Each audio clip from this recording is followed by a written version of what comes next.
नमस्कार। नेपाल लोकसेवा जब क्लास च्यानलमा तपाईलाई स्वागत छ। लोकसेवा आयोगले लिने विभिन्न तह तथा ब्याङ्किङ सेवा तथा वित्तीय सेवा सम्बन्धी एक्जामहरूमा सोध्न सक्ने करेन्ट अफेयर 2077-78 जेठ 12 गते सम्बन्धी 30 वटा अति महत्त्वपूर्ण प्रश्न उत्तर लिएर म उपस्थित भइसकेको छु।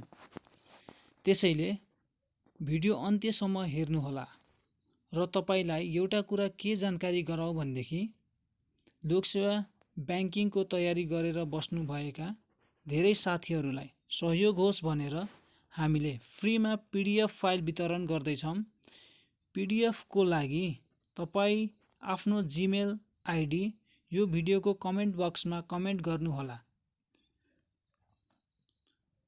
त्यस्तै नयाँ जानकारी पाउनको लागि हाम्रो यस च्यानललाई सब्स्क्राइब गरेर साइडमा रहेको नोटिफिकेसन बेल दबाउनु हुनेछ भन्ने हामीले पूर्ण विश्वास लिएका छौँ। ल सुरु गरौँ आजका पहिलो प्रश्नदेखि। वरिष्ठ गायक एवं सङ्गीतकार प्रेमध्वज प्रधानको निधन कहिले भएको हो? विक्रम सम्वत 2078 वैशाख 23 गते। प्रश्न नम्बर 2। नेकपा एमाले संसदीय दलका नेता केपी शर्मा ओली तेस्रो पटक प्रधानमन्त्री पदमा कहिले चयन हुनुभएको हो? विक्रम सम्वत 2078 वैशाख 30 गते।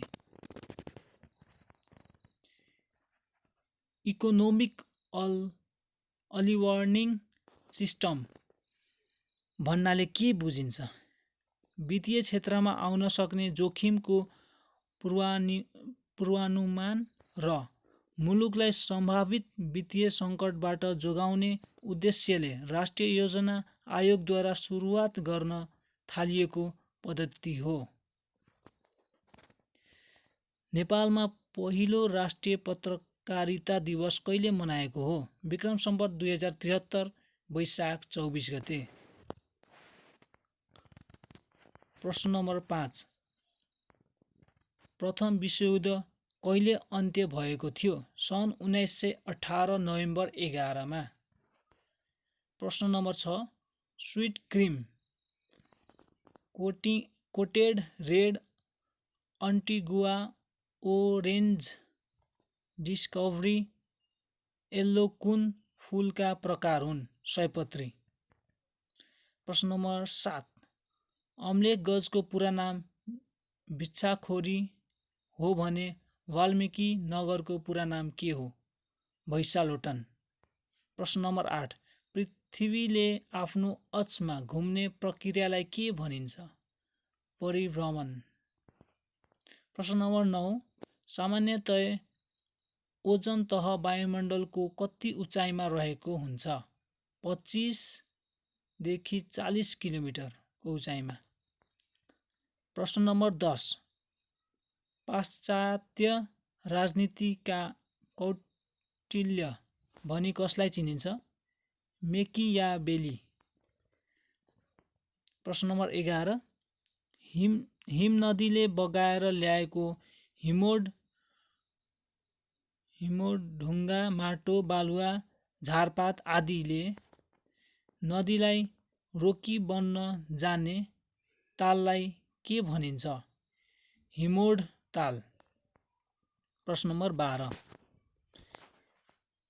काठमाडौँमा सम्पन्न बिमस्टेकको चौथो शिखर सम्मेलनले सहयोगका क्षेत्र कति कायम गर्न निर्णय गरेको छ? 16 वटा। चौथो सम्मेलनले सहयोगका 2 क्षेत्र थप गरी 16 कायम गरेको। प्रश्न नम्बर 13। सार्कको नीति तर्जुमा गर्ने कार्य कुन अङ्गले गर्छ? मन्त्री परिषद। प्रश्न नम्बर 14।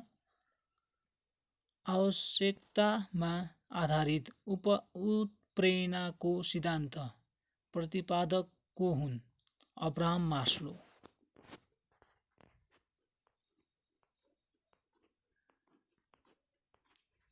प्रश्न नम्बर 15। कुनै वस्तुमा त्यसको स्थान वा स्थिति परिवर्तनका कारणले सञ्चित रहने शक्तिलाई के भनिन्छ? स्थिति शक्ति। प्रश्न नम्बर 16 विश्वकै ठुलो नोबेल पुरस्कार कहिलेदेखि प्रदान गर्न थालिएको हो? सन् 1901 देखि। प्रश्न नम्बर 17 सबैभन्दा बढी उमेरमा नोबेल पुरस्कार पाउने व्यक्ति को हुन्? लियोनिङ हर्बिग्ज सन् 2007 अर्थशास्त्रबाट।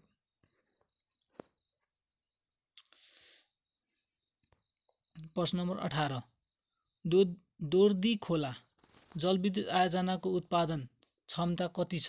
27 मेगावाट लमजुङमा रहेको छ। प्रश्न नम्बर 19 विक्रम सम्वत 2073 पुष महिनामा सार्वजनिक दिगो विकासका लागि प्रकृति संरक्षणको राष्ट्रिय रणनीति प्रारूपको अवधि कुन हो?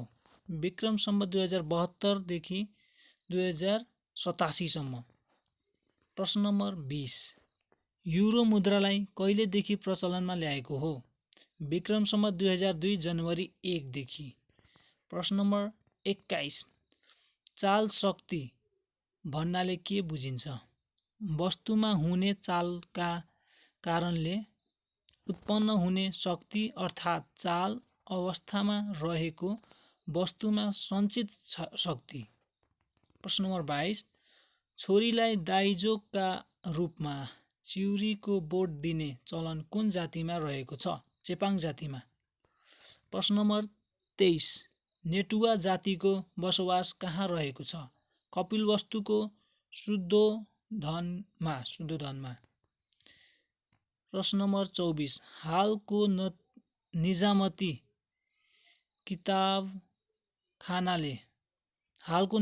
किताबखानाले गर्ने काम पहिला कुन अड्डाले गर्थ्यो? कमान्डरी किताबखानाले गर्थ्यो। क्वेसन नम्बर 25 आदिप्रयाग भनेर कुन क्षेत्रलाई बुझाउँछ? देवघाट। प्रश्न नम्बर 26 विभिन्न किसिमका जीवजन्तु पशुपक्षी कीटपतङ्गको वासस्थानका लागि सिम घोल पोखरी नदी किनारामा सधैँ पानीले भिजिरहने औसिलो भूमिलाई के भनिन्छ? सिमसार। प्रश्न नम्बर 27 नेपाल राष्ट्र ब्याङ्कले नेपाल सरकार लेखिएको पहिलो नोट कहिलेदेखि चलन चल्तीमा ल्याएको हो? विक्रम सम्वत 2063 असोज 6 रु 5 को नोट। प्रश्न नम्बर 28 नेपाल सरकारले कहिलेदेखि अङ्ग्रेजी भाषा समेत प्रयोग गरी नयाँ ढाँचाको नेपाली नागरिकताको प्रमाणपत्र वितरण गरेको हो? विक्रम सम्वत 2066 मङ्सिर 1 गतेदेखि। यसअघि नेपाली भाषामा मात्र नागरिकता दिन्थ्यो। प्रश्न नम्बर 29 नेपालले सर्वप्रथम विपा सम्झौता गरेको राष्ट्र कुन हो? फ्रान्स हो। सन् 1983 मे 2 मा गरेको फ्रान्ससँग। प्रश्न नम्बर 30 मरुभूमि नभएको एकमात्र अरब राष्ट्र कुन हो? लेबनान। ल आजको प्रश्न उत्तर सक्यो। हस् थ्याङ्क यू।